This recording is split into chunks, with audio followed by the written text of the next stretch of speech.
Bienvenue dans Point de vue, une émission consacrée aujourd'hui au ski avec une question. Quelle est la place de cette discipline sur la planète ski? Nous ne sommes pas en station, nous sommes au bord du lac d'Annecy, à quelques mètres seulement de la Fédération française de ski. Nos deux invités du jour, Michel Vion, le président de cette fédération, et puis Fabien Saguez, le directeur technique national du ski français. Ensemble, ils nous détailleront leur ambition pour le ski français.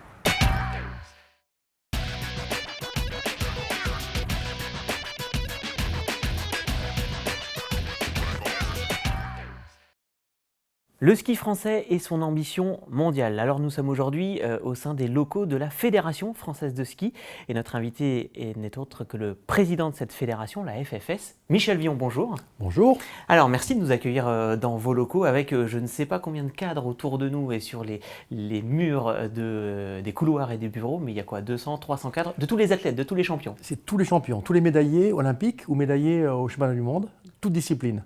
Donc oui, il y a près de 320 cadres de champions qui ont porté haut à la couleur de la France et de la fédération. Et depuis quand? Depuis l'invention de la photographie presque? Écoutez, il y a des photos qui datent, oui, les James Coutet, 1937. Donc voilà, c'est un peu l'histoire de notre maison. Alors Michel Vion, vous êtes donc à la tête de cette fédération française de ski. D'abord, c'est combien d'adhérents? Pour qu'on comprenne la taille de cette fédération, peut-être si on peut comparer avec du football, je ne sais pas. Écoutez, on a 110 000 licenciés, ce qui n'est pas beaucoup en rapport avec la pratique loisir. On imagine qu'en France, il y a 6,5 millions, 7 millions de gens qui font du ski avec une vocation loisir, pour faire simple, hein, c'est des vacances, on va au ski, on va à la neige. Et le fait d'avoir 110 000 licenciés, ce n'est pas beaucoup en rapport. Mais encore une fois, voilà, on fait avec. Et puis ce qui est important, c'est qu'on a 45 000, 47 000 personnes qui sont axées compétition, avec des chiffres assez stables qui est intéressant. Et vous-même, vous êtes issu de la compétition, un champion du monde en 1982 en combiné, Voilà, c'est ça? C'est pas bien de le rappeler, c'est pas bien du tout, mais effectivement, j'ai passé 10 ans en équipe de France avec un titre de champion du monde en 1982. Donc il y a 36 ans, vous voyez. Des bons souvenirs quand même. Oui, des bons souvenirs parce que ça reste des moments énormes. Mais après, moi, j'ai jamais trop regardé derrière et voilà, j'ai presque plus fier de la carrière que j'ai eue après, plus que d'une carrière sportive réussie ou pas mal réussie. Alors, vous êtes président de la Fédération française de ski, élu depuis 2010, réélu en 2018. Vous entamez votre 3e mandat et votre ambition, c'est vraiment de porter la France comme première nation du ski, de devenir leader du ski mondial? Oui, quand on prend ce genre de fonction, on a envie de bien faire, de faire en sorte qu'une fédération soit déjà bien reconnue au niveau national, avec une bonne structure, une chose qui marche bien. On a des missions de haut niveau, bien sûr, on a des missions aussi de développement, donc on essaie de bien structurer notre fédération. Et puis on a l'ambition, bien sûr, sportivement, de rivaliser avec les meilleurs. Donc c'est le cas depuis pas mal d'années, on essaie de faire que sportivement on soit à la hauteur. Donc ce n'est pas toujours tout bien, mais on a des bons palmarès depuis une dizaine d'années. Mais ça veut dire qu'il y a presque une meilleure reconnaissance au niveau international qu'en France, où finalement on parle peut-être pas assez des champions français au sein même de l'Hexagone? Vous avez un petit peu raison, on est depuis une dizaine d'années, effectivement, on fait peur à l'étranger. Les Français en compétition oui, on fait assez peur.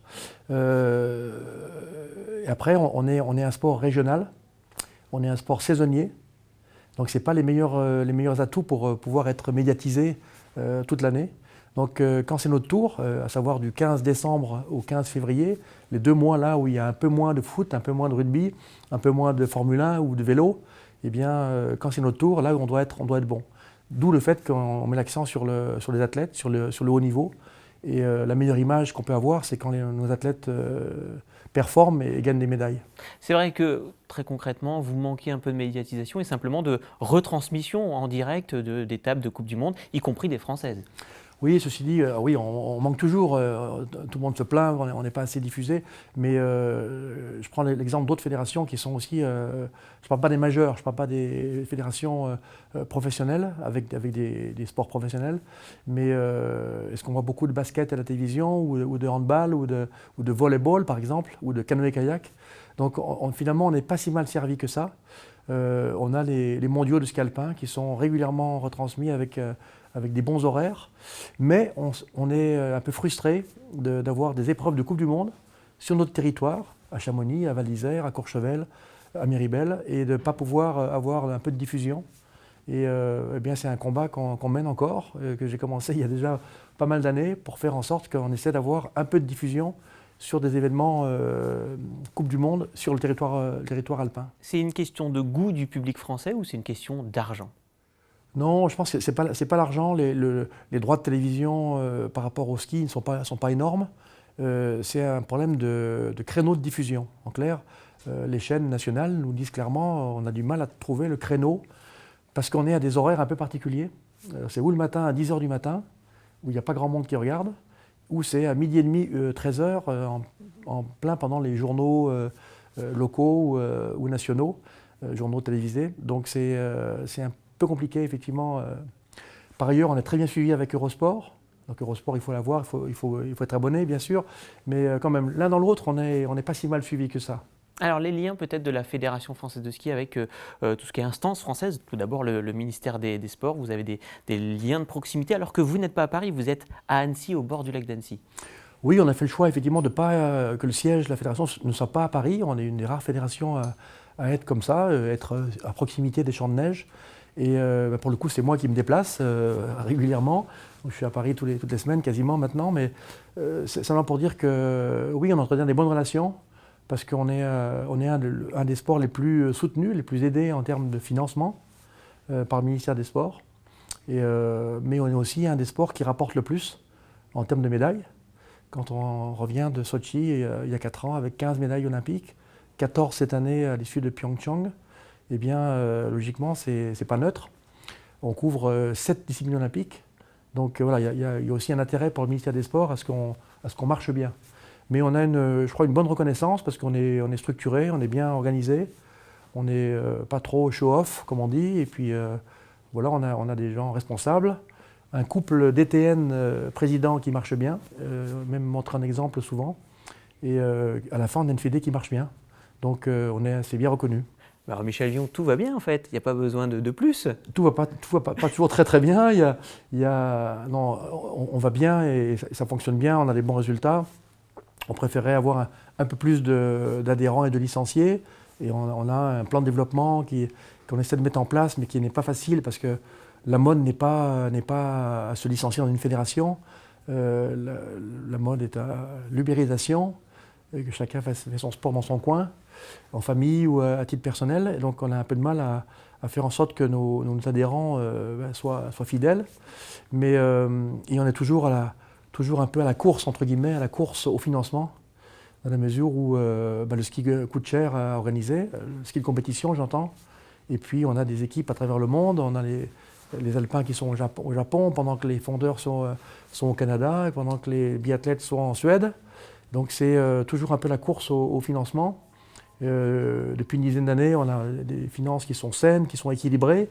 Mais c'est pas simple, donc c'est un combat de tous les jours. Alors on a compris, l'engagement sur du moyen terme c'est compliqué, les mentalités ont changé, évolué, c'est un premier problème. Une fierté, on le voit derrière vous, il y a une affiche, vous avez donc réussi à obtenir les championnats du monde de ski alpin pour 2023. C'est donc un des prochains objectifs de la Fédération française de ski. Il y aura évidemment des JO avant à Pékin en 2022, mais 2023, ça sera l'objectif pour les Français, pour ceux qui sont engagés au sein de la Fédération française de ski dans le haut niveau. Tout à fait, donc l'événementiel, j'ai pu le dire souvent, c'est un des axes majeurs de notre fédération. Les équipes de France, bien sûr, la partie résultats, la partie médiatisation liée aux champions, la vitrine que représentent nos champions. Et puis l'événement, c'est effectivement là où on a la main dessus.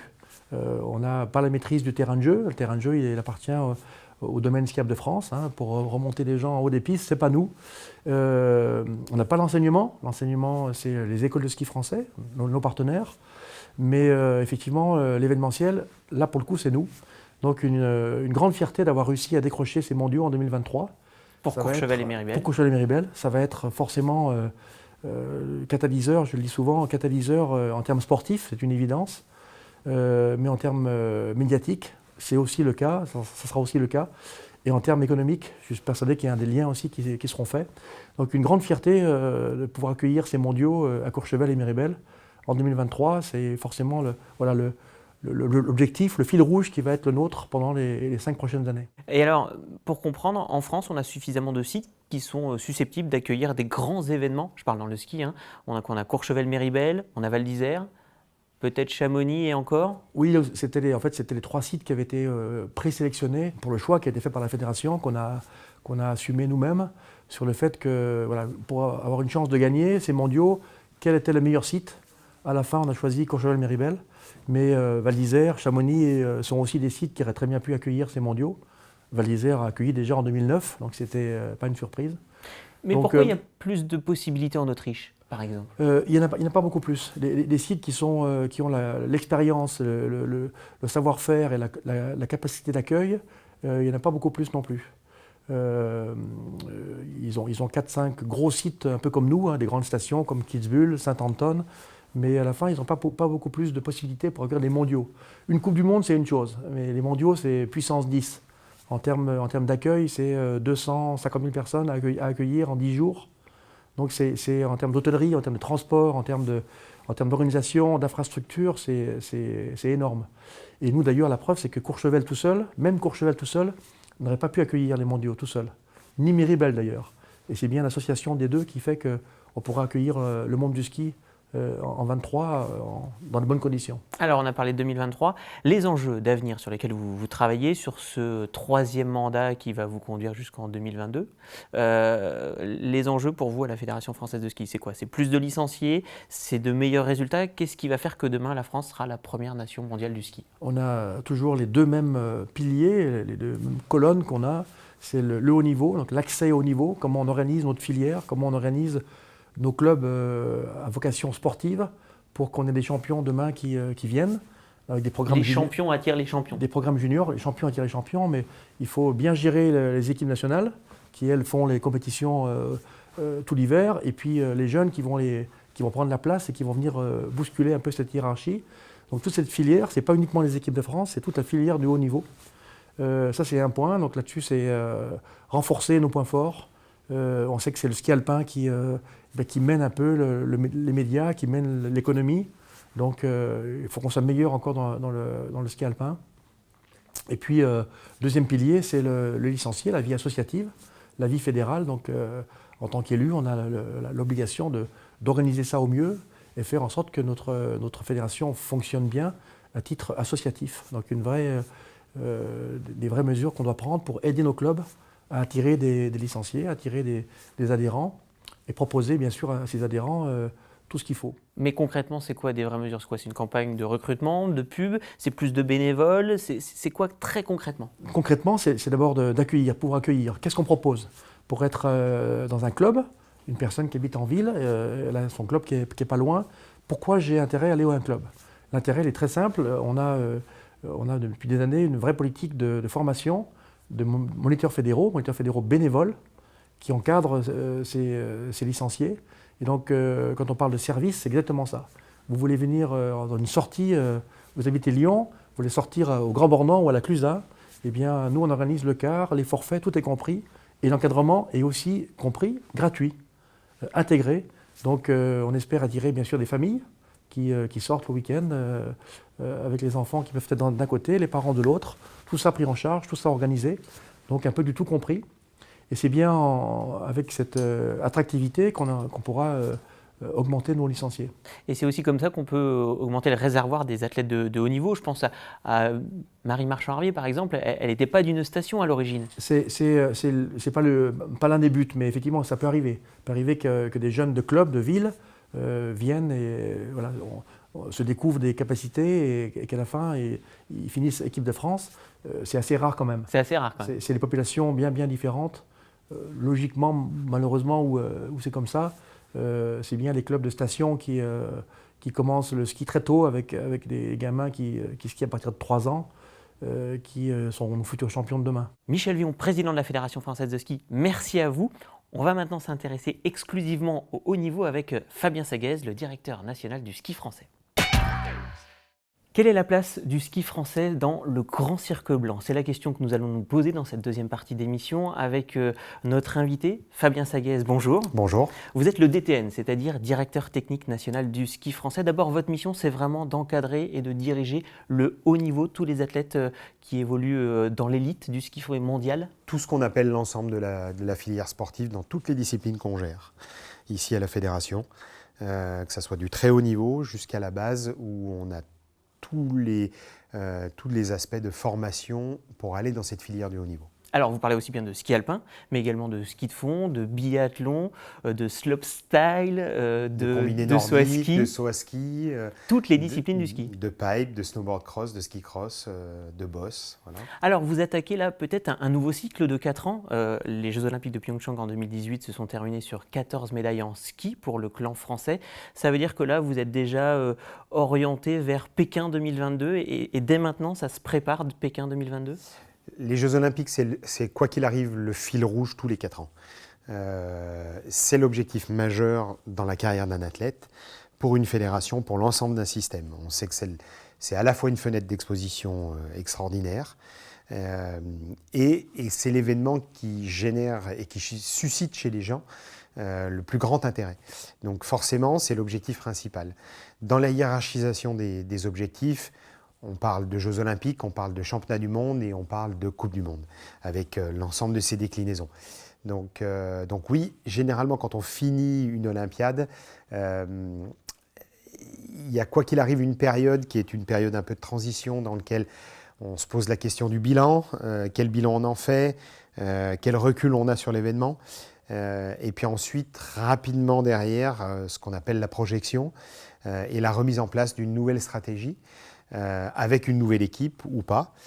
Cette année, pour la perspective de Pékin, une grande partie des équipes ont été renouvelées. Alors, renouvellement profond, pourtant vous avez encore quelques valeurs sûres. J'ai envie de dire heureusement, tel Martin Fourcade, qui est reparti. Des athlètes qui sont une vraie base solide pour la fédération.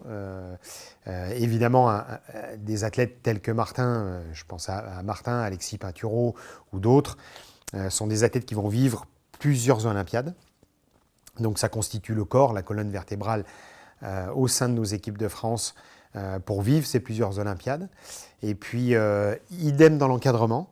Cette année, il y a eu beaucoup de changements dans l'encadrement liés à des contextes des entraîneurs qui étaient en fin de cycle, des entraîneurs qui souhaitaient s'orienter vers d'autres choses, des entraîneurs qui ont évolué ou des entraîneurs qui ont changé.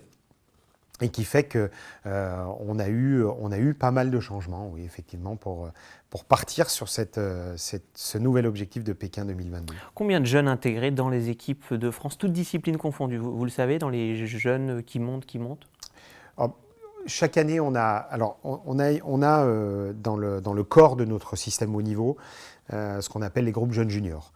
Très souvent, ces groupes jeunes juniors ont été une variable d'ajustement. Ça dépendait des moyens, ça dépendait des générations.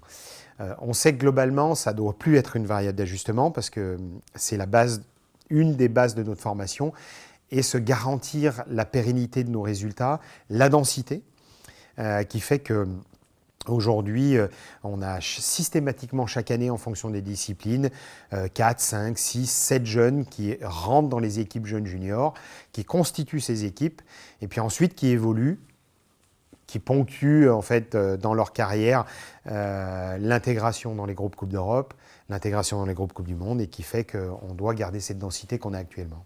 Cette saison, c'est une année un petit peu de test pour voir si vous avez pris la bonne orientation suite au bilan de 2018. C'est un petit peu l'objet de cette saison déjà, alors qu'il y a des championnats du monde quand même. Ça serait très péjoratif de dire c'est une année test.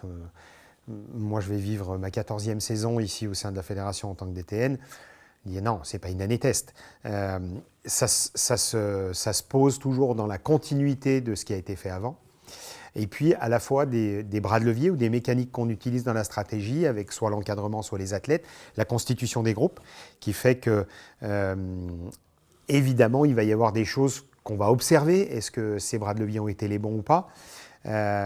Aujourd'hui, compte tenu de notre recul et de notre expérience, il y a un certain nombre de choses qu'on sait qui fonctionneront, d'autres qu'on va attendre de voir fonctionner, mais quoi qu'il arrive, ce n'est pas une épreuve test. On dit 2018-2019, finalement c'est après les Jeux, donc on on attend de voir ce qui se passe, puis on fait le point au printemps. Non, ça s'inscrit toujours dans une certaine continuité. Alors Fabien Sagez, effectivement, ce n'est pas une année test puisque Michel Vion, votre président, le président de la Fédération française de ski, vous a un petit peu donné une mission, faire de la France la première nation mondiale en termes de ski, tout résultat confondu. Ça passe par quoi cette ambition ? Ça passe par plusieurs choses. C'est toujours l'ambition qu'on a portée, que ce soit Michel, le président, ou moi. Moi, on me connaît pour ma propension à être très ambitieux. On a élevé considérablement notre niveau. Il y a plus d'une dizaine d'années, on était à 60 podiums en Coupe du Monde.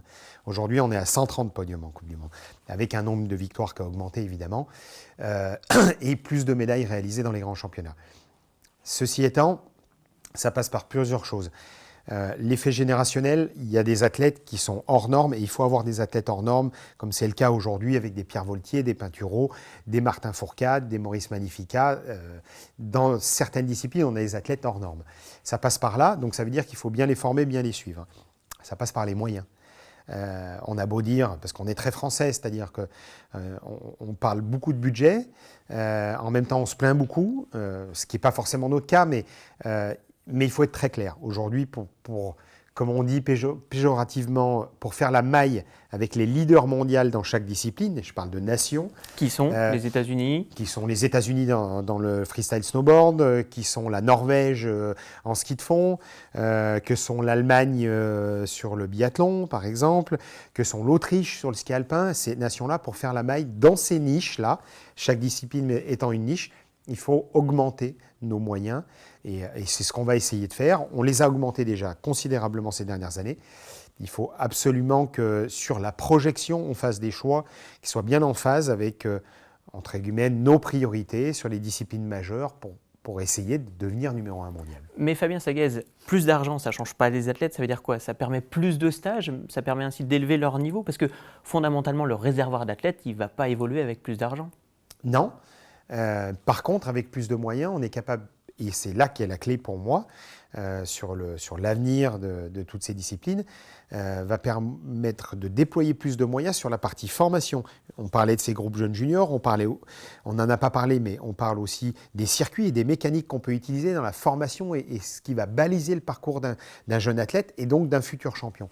Donc par rapport à ça, je pense que la différence se fait à ce niveau-là entre nous et ces grosses nations. Et après, oui, effectivement, certaines nations ont plus de moyens pour s'occuper de leurs top athlètes, mais on peut dire qu'aujourd'hui, notre niveau de service ayant vraiment augmenté, on peut dire qu'on donne à nos top athlètes les moyens de se réaliser. La preuve, c'est qu'on a des athlètes qui gagnent la Coupe du Monde chaque année. Alors, par exemple, on a Albertville, le Centre national de ski de haut niveau d'Albertville. Quel est l'outil qui vous fait rêver chez certaines nations ? L'Autriche, les États-Unis, les pays d'Europe du Nord. Il y a un outil que vous aimeriez avoir et développer pour vos athlètes ? Ce n'est pas un outil ciblé particulièrement, c'est plus un état d'esprit. On doit continuer, nous, à travailler avec l'ensemble de nos partenaires, avec l'ensemble de la planète ski, à faire comprendre qu'à un moment, il y a des petits détails sur lesquels on peut faire la différence. En Autriche, quand la fédération autrichienne se déplace à un endroit ou sollicite des partenaires pour s'entraîner à un endroit avec des conditions qui sont similaires à celles de la Coupe du Monde, ils ne déploient pas d'énergie parce que tout le monde se met en quatre pour faire en sorte qu'ils puissent réaliser leurs objectifs. Nous, on y arrive, on a un réseau, on a des gens qui sont sensibilisés à ça chez nous et on doit continuer cette partie éducationnelle, entre guillemets, du très très haut niveau, qui est pas forcément, qui peut être concomitante avec le ski business, mais qui se lie un peu mal. Et donc on doit continuer à faire en sorte que nous, on montre à tout le monde qu'on est performant, qu'on rend bien au ski business avec la vitrine du ski français qui sont les équipes de France. C'est pas tellement un outil parce que les outils, je pense qu'on les a réellement aujourd'hui. Moi, il n'y a pas d'outil meilleur que celui du Centre national d'Albertville ou de Prémanon pour le nordique.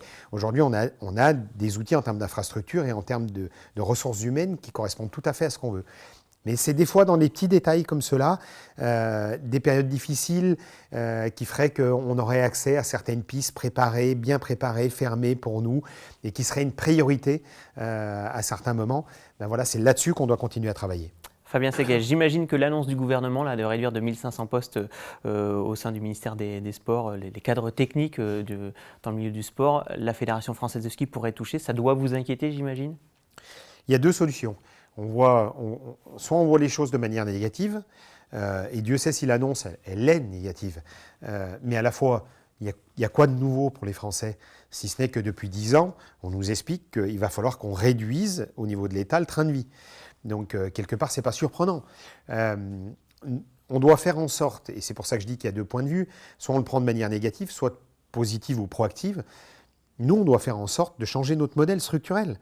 On doit faire en sorte d'évoluer face au contexte qui nous dépasse largement et qui fait que demain, on doit trouver d'autres solutions pour lever des moyens, lever des fonds et faire en sorte de continuer à avoir des personnels compétents. En clair, être un peu moins sous perfusion et faire évoluer notre modèle vers un modèle qui soit un peu plus moderne.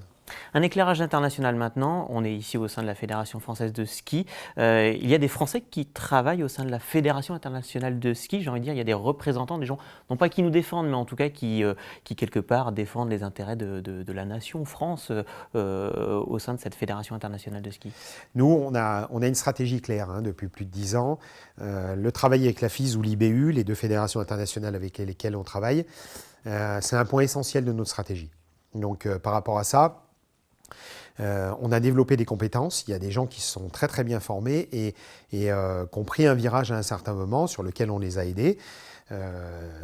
Si on doit les citer, Emmanuel Couder, qui était directeur du club des sports de Val d'Isère, qui travaille au sein de l'équipe alpine à la FIS, un Pierre Migneret, qui reste directeur du ski de fond à la FIS et qui a travaillé chez nous, qui a été directeur ici en ski de fond, Jean-Philippe Vuillet, qui a été chef d'équipe pendant très longtemps chez nous, ou un Christophe Vassallo, qui est aujourd'hui chairman de la commission technique de l'IBU. Nous, il y a une vraie stratégie, pas pour donner un avantage au pays, pour montrer que les Français sont présents sur la scène internationale. Et ça, c'est très important parce qu'on n'a pas forcément cette image-là. Généralement, on dit qu'on ne parle pas très bien les langues, qu'on a du mal à s'adapter à d'autres cultures ou à dialoguer avec d'autres cultures.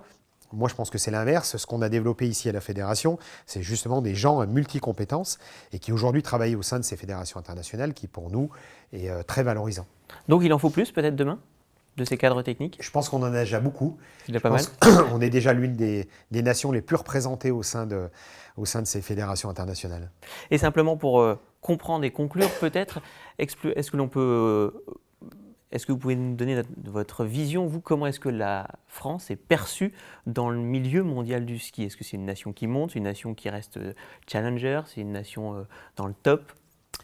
Il y a eu des époques dans lesquelles j'étais pas né, où j'étais trop jeune pour le vivre, où on appelait la France la grande nation. Référence à ses résultats et ce qu'elle rayonnait à cette époque-là. Depuis 13 ans, moi je vois l'évolution. On était considéré comme une nation qui était un peu en demi-teinte, on était capable de produire des champions et d'avoir des résultats intéressants, mais il y avait des éléments sur lesquels on ne faisait pas la moyenne. Et puis depuis 4-5 ans, très clairement la vision des équipes étrangères vis-à-vis de nous a complètement changé. Et on réentend, et notamment en Autriche, qui est un peu la référence, on réentend ce leitmotiv qui est « la grande nation », faisant référence à des moments dans lesquels on gagne en biathlon, on gagne en ski de fond, on gagne en ski alpin le même week-end, on vient gagner à Kitzbühel, on vient gagner dans des endroits qui sont clés et majeurs, on gagne des médailles mondiales et olympiques, et qui fait qu'aujourd'hui on a repris, on va dire, cette aura qu'on avait il y a très longtemps. Allez, on termine par un mot de sport. On va parler de sportifs. Il faut attendre qui cette année ? Alors évidemment, on va attendre les grands champions, les Martin Fourcade, Tessa Worley, Alexis Pinturo et tous ceux que l'on connaît. Mais il y en a d'autres qui montent, à l'exemple d'un Clément Noël qui a performé l'an dernier. Voilà, il faut regarder qui cette année pour cette saison 2018-2019 sur le ski. Je crois que vous l'avez cité, c'est assez simple. Les attentes, et dans un milieu comme le ski alpin, forcément, il y a beaucoup d'attentes. Pas forcément de notre part, et ce n'est pas pour rajouter de la pression à la saison, mais Clément Noël, 4e aux Jeux Olympiques, qui a été la révélation de la saison 2017-2018. Donc là, on est en ski alpin. En ski alpin, très clairement, on l'attend lui. Je pense que l'ensemble des observateurs étrangers se disent Clément Noël va nous faire des gros coups d'entrée début de saison. Il fera ce qu'il fera. Mais en tout cas, je pense que c'est l'un des outsiders pour la saison qui arrive. En ski de fond ? En ski de fond, je crois qu'on a 2 athlètes qui ont montré des aptitudes assez extraordinaires l'hiver dernier, Clément Paris et Jules Lapierre, qui ont fait des jeux et des performances aux jeux en termes sportifs qui étaient juste extraordinaires. Je pense qu'ils seront très regardés sur le début de saison. En biathlon, alors non pas chez les hommes, mais chez les dames peut-être. Est-ce qu'on attend la confirmation d'une Justine Breza, par exemple? Je crois que c'est très clair. Justine a été très irrégulière l'année dernière. On l'a vu avec une victoire sur la masse du Grand Bornand qui était juste magique. Je crois que c'est l'une des athlètes qui sera très regardée en début de saison. Et puis il y a quand même des disciplines où il y a un petit creux quand même, peut-être en combiné nordique, en saut à ski, c'est un peu plus compliqué, non? En combiné nordique, on attendra Antoine Gérard, qu'on voit bien progresser, très clairement aujourd'hui. En saut à ski, Lucille Morat, puisque c'est notre jeune étoile montante. Et puis, si je dois penser un peu plus large, snowboard cross par exemple, on va attendre qu'un Merlin Surget ou qu'une Julia Pereira confirme tout le bien qu'on pense d'eux.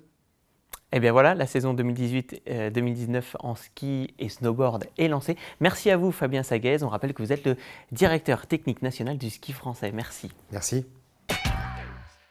Point de vue s'achève pour aujourd'hui au sein de la Fédération française de ski. On se retrouve la semaine prochaine pour une nouvelle émission, un nouveau point de vue.